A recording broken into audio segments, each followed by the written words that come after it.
Mauvais début.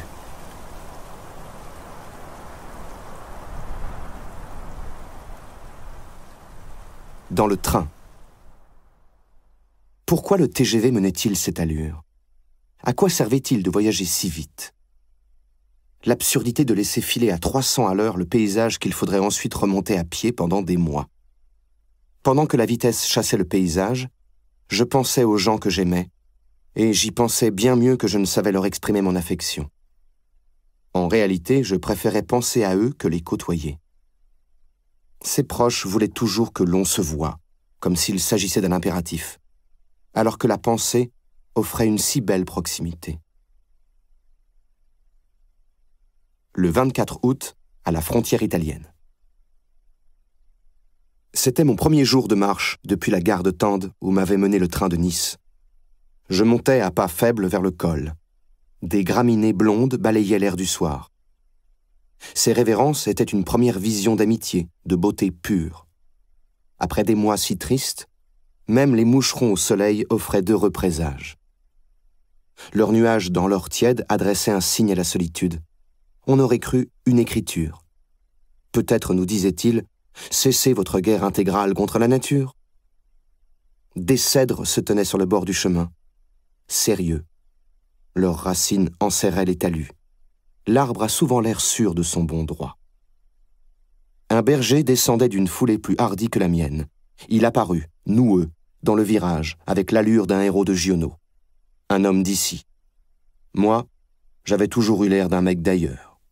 « Salut, tu vas à la ville ?» dis-je. « Non, » dit-il. « Il y a le troupeau là-haut ?» dis-je. « Non. »« Tu descends te reposer ?» Non. J'allais devoir me débarrasser de cette habitude de citadin de vouloir lier conversation. Le col de Tende marquait un encellement de la ligne de crête du Mercantour. Il séparait l'Italie de la France. J'avais décidé de commencer là, dans le coin sud-est du pays, et de rejoindre le nord du Cotentin. Les Russes, par tradition, avant de partir en voyage, s'asseyent quelques secondes sur une chaise, une malle, sur la première pierre venue. Ils font le vide en eux, pensent à ceux qu'ils quittent, s'inquiètent de savoir s'ils ont fermé le gaz, caché le cadavre, que sais-je encore. Je m'assis donc, manière Ruskov, le dos contre un oratoire de bois où une vierge méditait devant le paysage d'Italie. Soudain, je me levai et je partis. Sur les talus, mes yeux abîmés prirent les vaches pour des pierres rondes roulées dessus les pentes. Les crêtes hérissées de pin noir faisaient penser aux collines que j'avais vues, à 20 ans, créneler les horizons du Yunnan chinois et bleu. Mais je chassais ces pensées dans l'air du couchant. Ce fatras d'analogie m'encombrait. N'avais-je pas juré de me tenir pendant quelques mois sous le commandement des poèmes païens de Pessoa? De la plante, je dis « c'est une plante ». De moi, je dis « c'est moi ». Et je ne dis rien de plus. Qu'y a-t-il à dire de plus? Oh, je le soupçonnais, Pessoa, l'intranquille, de n'avoir jamais été fidèle à son projet. Comment croire qu'il ait réussi à se contenter du monde? On écrit ce genre de manifeste et on passe sa vie à trahir ses théories. Pendant ces semaines de marche, j'allais tenter de déposer sur les choses le cristal du regard, sans la gaze de l'analyse, ni le filtre des souvenirs. Jusqu'ici, j'avais appris à faire de la nature et des êtres une page où noter les impressions. Il m'était urgent à présent d'apprendre à jouir du soleil sans convoquer de Stahel, du vent sans réciter Hölderlin, et du vin frais sans voir Falstaff clapoter au fond du verre. Bref, à vivre comme un de ces chiens. Ils goûtent la paix, langue pendante, donnant l'impression qu'ils vont avaler le ciel, la forêt ou la mer, et même le soir qui tombe. Bien entendu, l'entreprise était vouée à l'échec. Un Européen ne se refait pas. À 2000 mètres d'altitude, j'avisai un replat d'herbe épaisse près d'un bunker de béton. J'allumai un feu. Le bois était humide et je soufflais tellement sur les braises que ma tête enfoncée tournait. La chaleur délogea des araignées grasses. Elles ne me faisaient plus peur. J'en avais vu beaucoup s'échapper de mes orbites. La toile de bivouac me protégea à peine des nuages humides crachés par l'obscurité. J'étais intimidé. C'était la première nuit que je passais à l'air libre après ma chute. Le sol m'accueillait à nouveau. Moins brutalement cette fois.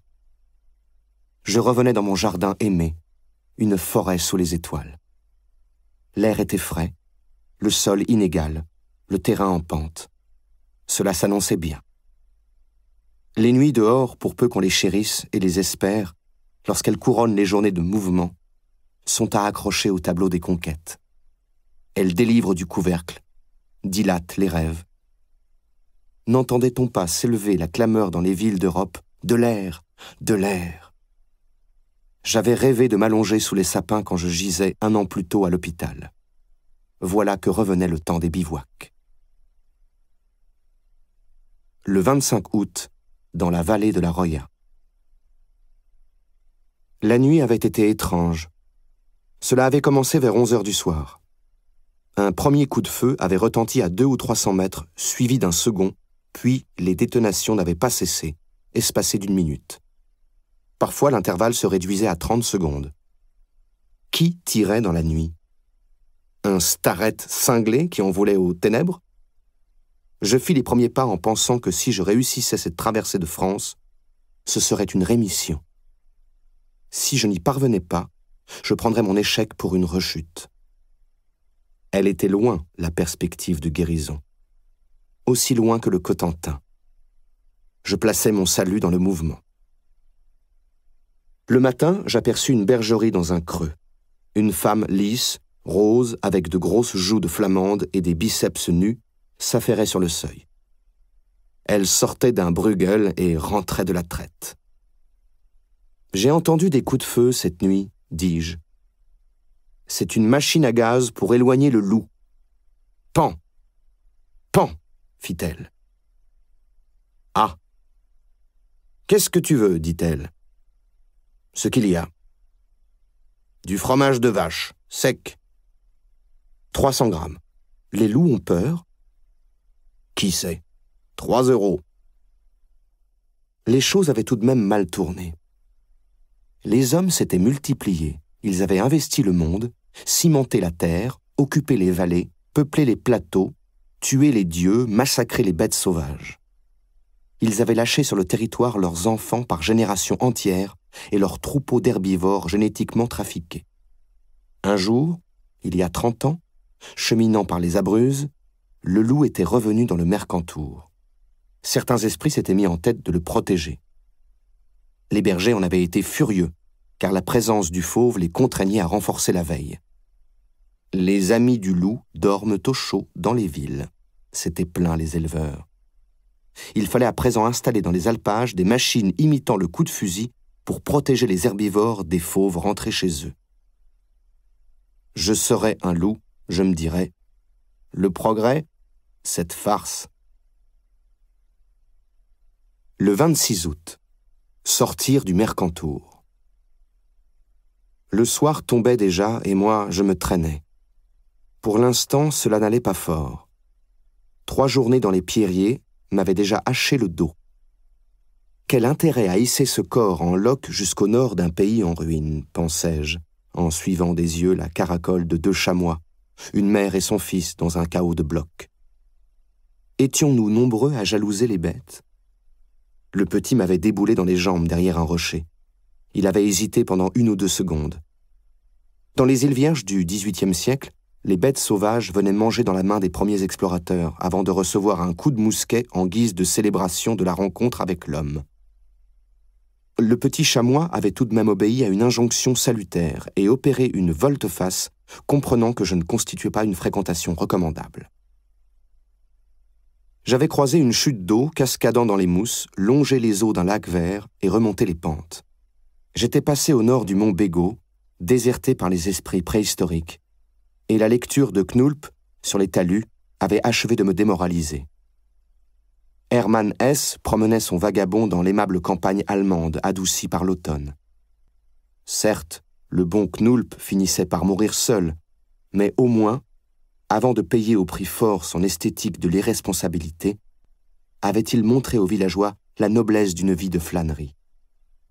Si je voulais marcher rêveusement, escorté de pensées bienveillantes, il me fallait une géographie d'allées forestières, avec de temps en temps une auberge, où des chopes de bière mousseraient sur des tables de bois. Au pas de Colomb, la petite église de la Madone de Fenestre apparut en son vallon. En France, on trouve des lieux de culte marial dans les grottes et les sources. La Vierge Marie s'est accaparée toutes les bizarreries du relief.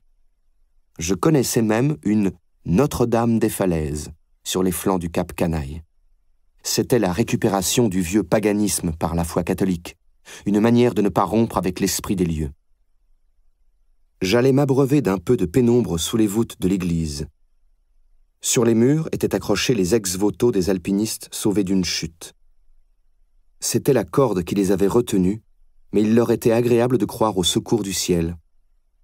À gauche de l'entrée s'élevait une stèle, nouvellement érigée, à la mémoire d'Hervé Gourdel, ce guide de montagne, enfant de Vésubie, que des musulmans fanatiques avaient égorgé en Kabylie l'année passée.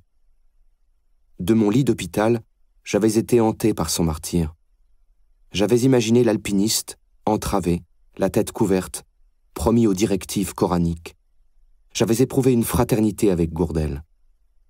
Ce soir, son souvenir surgissait.